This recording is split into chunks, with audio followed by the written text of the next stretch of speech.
আসসালামু আলাইকুম ওয়া রাহমাতুল্লাহ। সুপ্রিয় দর্শক, অন্তর্বর্তীকালীন সরকারের প্রধান উপদেষ্টা ডক্টর মোহাম্মদ ইউনূস আজকে সন্ধ্যায় জাতির উদ্দেশ্যে একটা ভাষণ দিয়েছেন। সেখানে তিনি নির্বাচনের রোডম্যাপ দিয়েছেন। তিনি বলেছেন, আপনারা স্ক্রিনে দেখতে পাচ্ছেন যে 2026 সালের এপ্রিলের প্রথমার্ধে নির্বাচন। তার মানে বাংলাদেশের যতগুলো দল ছিল প্রায় সবগুলো দলই বলেছে যে আমরা ডিসেম্বরের মধ্যে নির্বাচন চাই, কিন্তু জামাতে ইসলামী বলছিল না, এপ্রিলের মধ্যে আমরা নির্বাচন চাই, বা ইসলামিক দলগুলো বলছিল এপ্রিলের মধ্যে নির্বাচন চাই। তো জামাতে ইসলামের কথাই রাখলেন ডক্টর মোহাম্মদ ইউনূস। তিনি আজকে রোডম্যাপ দিয়ে দিয়েছেন যে এপ্রিলের প্রথমার্ধেই জাতীয় নির্বাচন দেওয়া হবে। তো প্রিয় দর্শক, প্রধান উপদেষ্টার জাতির উদ্দেশ্যে ভাষণে এবং রোডম্যাপ দেওয়ার পরে বিএনপি নেতা সালাউদ্দিন কি বলতেছে আপনারা স্ক্রিনে দেখতে পাচ্ছেন। প্রধান উপদেষ্টার ভাষণে জাতির প্রত্যাশা পূরণ হয়নি। সরকার চাইলে সর্বোচ্চ জানুয়ারির মধ্যে নির্বাচন দিতে পারত। তো বিএনপি নেতাদের প্রত্যাশা পূরণ হয়নি। বিএনপি নেতারা জাতি বলে, তো জাতি বলতে কে সেই? বাংলাদেশের সকল জাতির কি এরা প্রতিনিধিত্ব করে নাকি শুধু বিএনপির প্রতিনিধিত্ব করে? বিএনপির সবগুলো লোক তো এদের মানে না। তো প্রিয় দর্শক, জামাতের আমির কিন্তু সন্তুষ্ট হয়েছেন। তিনি বলেছেন যে আমরা সন্তুষ্ট, কারণ জামাতের আমির যে রোডম্যাপ দিয়েছিলেন সেটাই ডক্টর মোহাম্মদ ইউনূস মেনে নিয়েছে। তো প্রিয় দর্শক, ডক্টর মোহাম্মদ ইউনূস যে জাতির উদ্দেশ্যে ভাষণ দিয়েছেন সেখানে যে রোডম্যাপের কথা বলেছেন, মানে নির্বাচনের, সেই ভিডিওটা আপনাদের দেখাবো। তার আগে আপনাদের একটা নিউজ দেখাতে চাই। সেটা হলো যে আজকে জামাতে ইসলামের একজন ইমাম, জামাতে ইসলামের নেতা এবং মসজিদের ইমাম, তিনি বিএনপির কিছু লোকদের মানে আবার মাদক ব্যবসা করে তাদের ব্যবসায় বাধা দেওয়ায় এবং তাদেরকে নিষেধ করায় জামাতের ওই নেতাকে রড দিয়ে পিটিয়ে হত্যা করেছে। তো জামাতের এই নেতাকে হত্যা করার মধ্য দিয়ে বিএনপির এই 10 মাসে 100টা হত্যা মানে সেঞ্চুরি করলো তারা, মানে 100টা মানুষ মারলো এই 10 মাসে তারা হত্যা করলো। তো বিগত বছরগুলোতে আমরা দেখেছি যে আওয়ামী লীগ, ছাত্রলীগ এরা ধর্ষণের সেঞ্চুরি করতো, তো এরা হত্যার সেঞ্চুরি করলো, খুনের সেঞ্চুরি করলো। তো প্রিয় দর্শক, আপনারা স্ক্রিনে লক্ষ্য করেন, আমি বাঁশের কেল্লা থেকে একটা স্ক্রিনশট আপনাদের দেখাচ্ছি। লক্ষ্মীপুরে জামাত নেতা ও স্থানীয় মসজিদের ইমাম মাওলানা কাওসারকে চিহ্নিত মাদক ব্যবসায়ী বিএনপির সন্ত্রাসীরা খুন করেছে। মাদক ব্যবসায় বাধা দেওয়ার কারণে যুব দলের নেতা সোহাগ ও স্বেচ্ছাসেবক দলের নেতা রিয়াদের নেতৃত্বে নৃশংস খুনের ঘটনা ঘটেছে। তো এই বিষয় নিয়ে পিনাকি ভট্টাচার্য একটা পোস্ট করেছে, আপনারা স্ক্রিনে দেখতে পাচ্ছেন। নিজ এলাকায় ইয়াবার ব্যবসায় বিরোধিতা করায় লক্ষ্মীপুরে মসজিদের ইমাম ও জামাতের স্থানীয় নেতা মাওলানা কাওসারকে রড দিয়ে পিটিয়ে হত্যা করেছে স্থানীয় বিএনপির নেতাকর্মীরা। এই ঘটনা থেকে আমরা বুঝতে পারছি সামনের দিনগুলোতে বিভিন্ন এলাকায় মাদক কারবার ও সন্ত্রাসীদের বিরুদ্ধে যারাই মাওলানা কাওসারের মতো স্পষ্ট প্রতিবাদ করবে তারাই হামলার শিকার হবেন। আগামীকাল পুরো দেশ ঈদুল আজহা পালনের প্রস্তুতি নিচ্ছে, কিন্তু মাওলানা কাওসার ভাইয়ের পরিবারকে জানাজা নামাজ পড়তে হচ্ছে। এই নির্মম খুনের রাজনীতিকে বিদায় না জানিয়ে আগামী নির্বাচনের আয়োজন করলে দেখা যাবে ভোট কেন্দ্রে যাওয়া এজেন্টদের এমন হামলার শিকার হবেন। নব্য ফ্যাসিবাদের উত্থান ঠেকিয়ে দিন, জুলাই বিপ্লব বিরোধী রাজনীতিকে প্রত্যাখ্যান করুন। তো প্রিয় দর্শক, আপনারা পিনাকি ভট্টাচার্যের পোস্টটা দেখলেন যে আগামীকাল ঈদুল আজহা, মানুষ ঈদের প্রস্তুতি নিচ্ছে, এদিকে মাওলানা কাওসারের পরিবার তার জানাজার প্রস্তুতি নিচ্ছে। ঈদের আগার দিনে এই বিএনপির লোকেরা মাদক ব্যবসায়িক বাধা দেওয়ার কারণে জামাতের এই নেতাকে, মসজিদের ইমামকে রড দিয়ে পিটিয়ে হত্যা করেছে। চিন্তা করতে পারেন এরা ক্ষমতায় আসলে কি হবে? আর এই কারণে এরা ডিসেম্বরে নির্বাচন যাচ্ছে। ডিসেম্বরে যদি নির্বাচন হয় তাহলে মাত্র কয়েক মাস আছে, এর মধ্যে সংস্কার হবে না। এই ভোট কেন্দ্রে এরা পিটিয়ে ভোট দিবে, এরা ইচ্ছা মতো ভোট দেবে, আওয়ামী লীগ যেভাবে দিয়েছে। তো যাই হোক, ডক্টর মোহাম্মদ ইউনূস বলেছেন, সেই ভিডিওটা দেখলে আপনারা বুঝতে পারবেন। তো প্রিয় দর্শক, চলুন এখন আপনাদের প্রধান উপদেষ্টা ডক্টর মোহাম্মদ ইউনূস যে জাতির উদ্দেশ্যে ভাষণ দিয়েছেন সেখান থেকে শুধু নির্বাচনের যে কথাটা বলেছেন সেই ভিডিওটা আপনাদের দেখাবো। তো চলুন ভিডিওটা দেখি। সকল প্রস্তুতি সমাপ্ত করে দেশের সকল মানুষের, কিশোর কিশোরী, তরুণ তরুণী, ছাত্রছাত্রী, কৃষক, জেলে, গৃহিণী, দিনমজুর, শ্রমিক, ব্যবসায়ী, পেশাজীবী, শিল্পী সবাই মিলে চেষ্টা করে একটা সুন্দর নিখুঁত নির্বাচন আয়োজন করে নতুন বাংলাদেশের দৃঢ় ভিত্তি রচনা করব। প্রিয় দেশবাসী, আমি জানি আগামী জাতীয় নির্বাচন কখন হবে সে বিষয়ে সিদ্ধান্ত জানার জন্য রাজনৈতিক দল ও জনগণের মধ্যে বিপুল আগ্রহ রয়েছে। আমি বারবার বলেছি এই নির্বাচন ডিসেম্বর থেকে আগামী বছরের জুনের মধ্যে অনুষ্ঠিত হবে। এই সময়ের মধ্যে দেশের নির্বাচন উপযোগী পরিবেশ সৃষ্টির জন্য যা যা করা দরকার সরকার তাই করছে।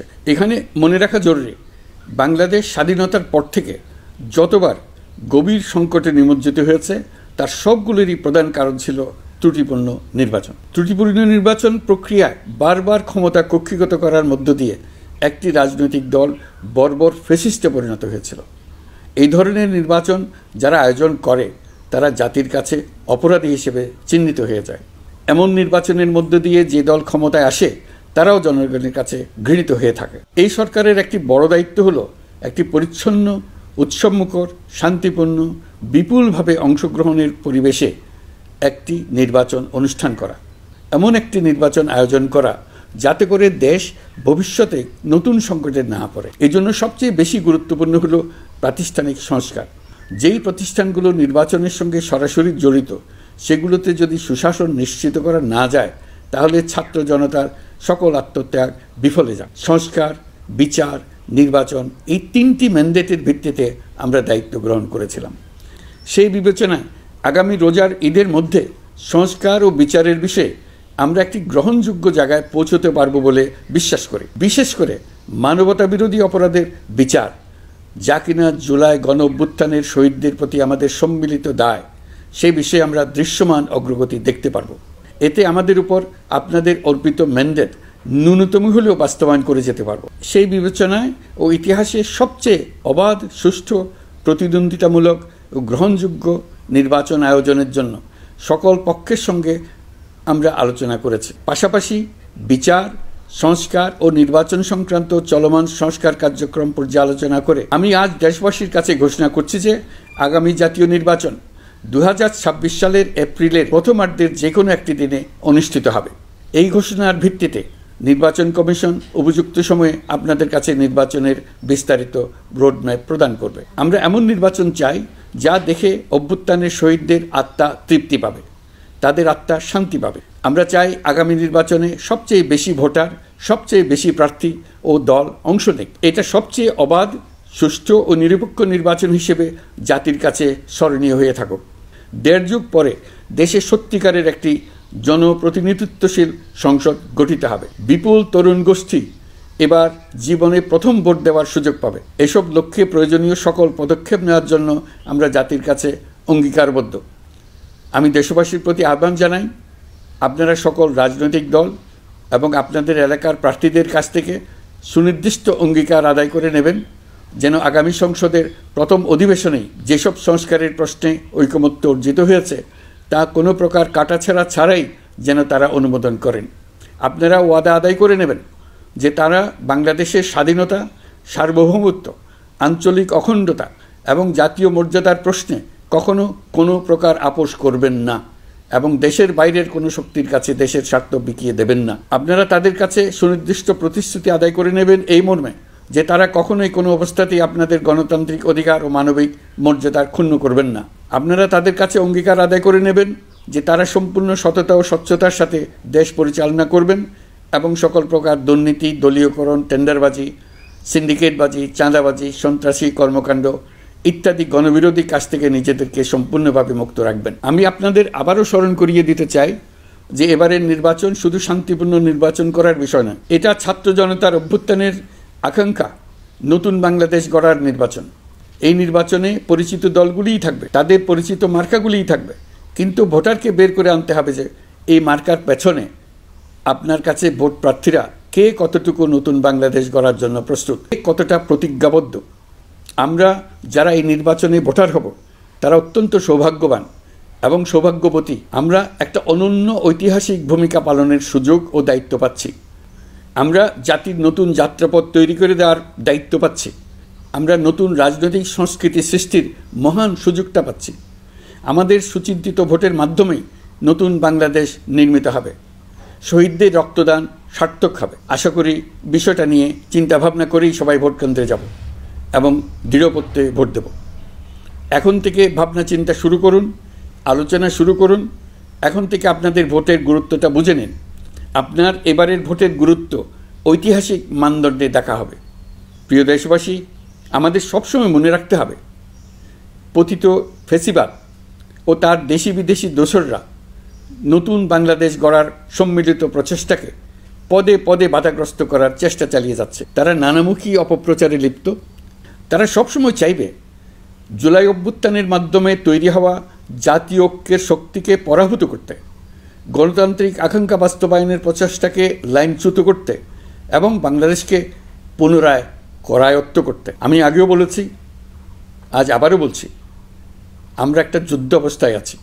এখন আমাদের একতাবদ্ধ থাকতে হবে যে কোনো মূল্যে। পরাজিত শক্তি এবং তাদের সহযোগীরা ওত পেতে বসে আছে আমাদের ছোবল মারার জন্য, আমাদের অগ্রযাত্রাকে রুখে দেওয়ার জন্য।